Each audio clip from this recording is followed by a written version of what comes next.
Assalamualaikum warahmatullahi wabarakatuh. Bagaimana kabarnya soleh-soleha? Semoga dalam keadaan sehat dan tetap semangat ya. Kali ini kita kembali belajar lagi PAI, yaitu membahas tentang kisah teladan Nabi Ilyas alaihissalam. Sebelum lanjut pembelajaran, jangan lupa berdoa ya, agar Allah memberikan keberkahan di pembelajaran kita setiap harinya. Oke, kita akan membahas siapa sih itu Nabi Ilyas alaihissalam. Nabi Ilyas alaihissalam adalah putra Yasin bin Finhas dan salah satu keturunan Nabi Harun. Dia diutus oleh Allah Subhanahu wa Ta'ala untuk menjadi seorang nabi dan menjadi pembimbing bagi kaum Yordan.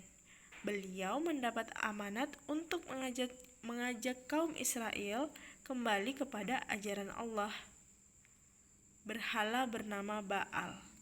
Ketika itu, kaum Bani Israel terkenal akan kebiasaan menyembah berhala yang bernama Baal.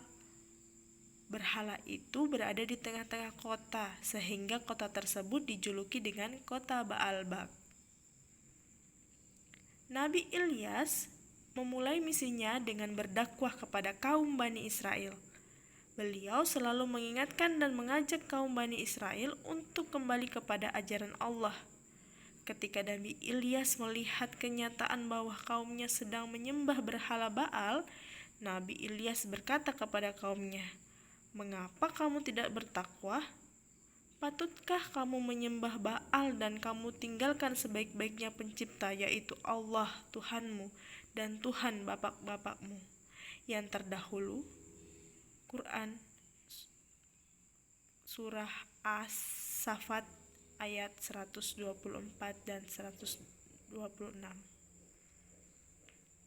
Mendengar ajakan dari Nabi Ilyas, kaum Bani Israel begitu marah dan berkata, "Hai Ilyas, berani sekali engkau meminta kepada kaum kami untuk meninggalkan Tuhan-Tuhan kami. Sesungguhnya kami melakukan hal itu karena bapak-bapak kami juga telah melakukan hal tersebut," seru kaum Bani Israel kepada Nabi Ilyas. Bahkan kaum Bani Israel terang-terangan menghina dan mengejek Nabi Ilyas. Walaupun begitu, Nabi Ilyas tetap sabar dan terus berdakwah kepada kaum Bani Israel.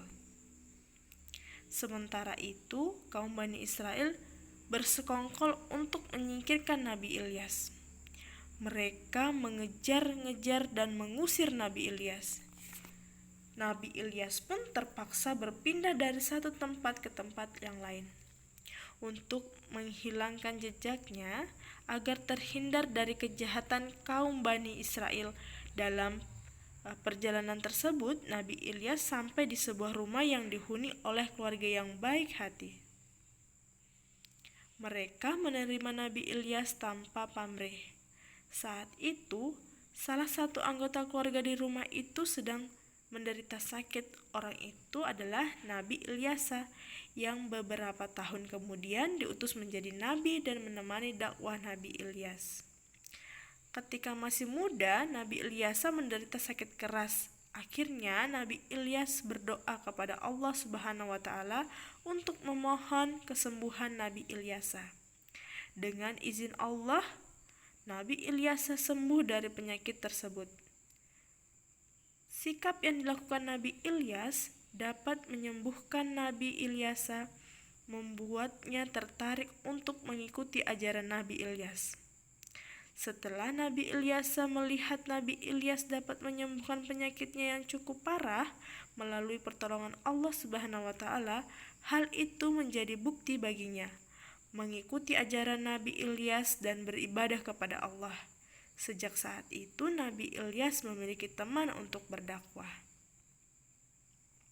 Sementara itu, 3 tahun telah berlalu sejak Nabi Ilyas diusir oleh kaum Bani Israel. Kaum Bani Israel dilanda kekeringan selama 3 tahun. Mereka sangat menderita karena kelaparan dan kematian pun menjadi pemandangan sehari-hari. Mereka mengalami kekurangan air dan hidup tersiksa. Di samping itu, banyak tanaman dan binatang ternak yang akhirnya mati. Kekeringan terus berlanjut dan akhirnya mati. Kekeringan terus berlanjut dan tidak ada tanda-tanda kapan akan berakhir. Akhirnya, beberapa tokoh masyarakat berkumpul dan membicarakan masalah kekeringan di kota mereka.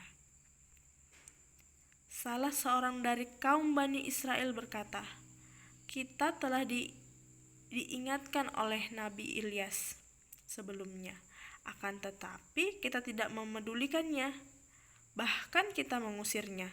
Sekarang, apa yang diucapkan telah terjadi kepada kita.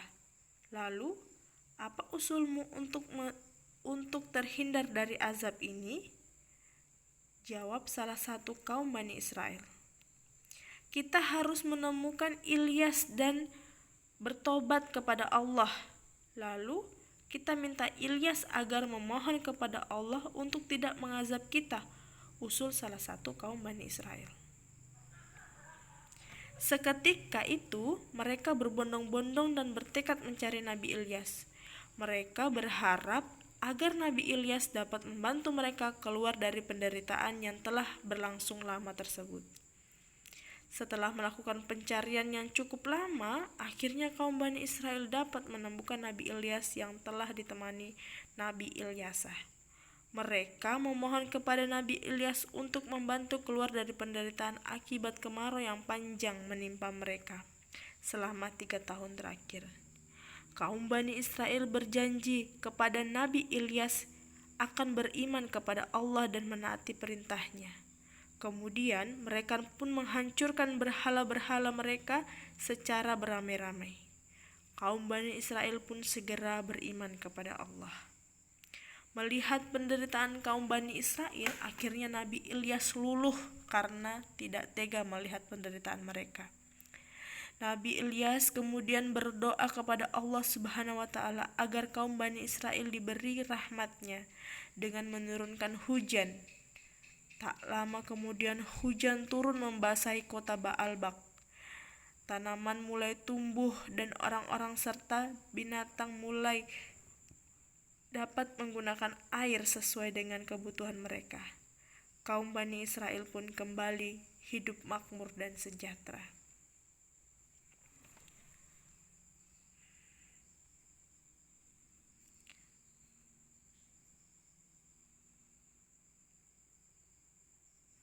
Nah, itulah tadi kisah Nabi Ilyas alaihissalam. Kalian bisa mengambil banyak hikmah dari setiap kisahnya. Nah, sekarang tugasnya adalah yang pertama, tuliskan sifat Nabi Ilyas alaihissalam yang patut kita contoh. 2. Tuliskan bencana apa yang dihadapi oleh kaum Bani Israel. Nah, itu tugasnya ya dari kisah tadi. Semoga kita bisa mengambil hal baik dan mencontoh sifat Nabi Ilyas yang sabar ya. Oke, semangat untuk tugas hari ini. Semoga Allah memberkati setiap apa yang kita kerjakan. Wassalamualaikum warahmatullahi wabarakatuh.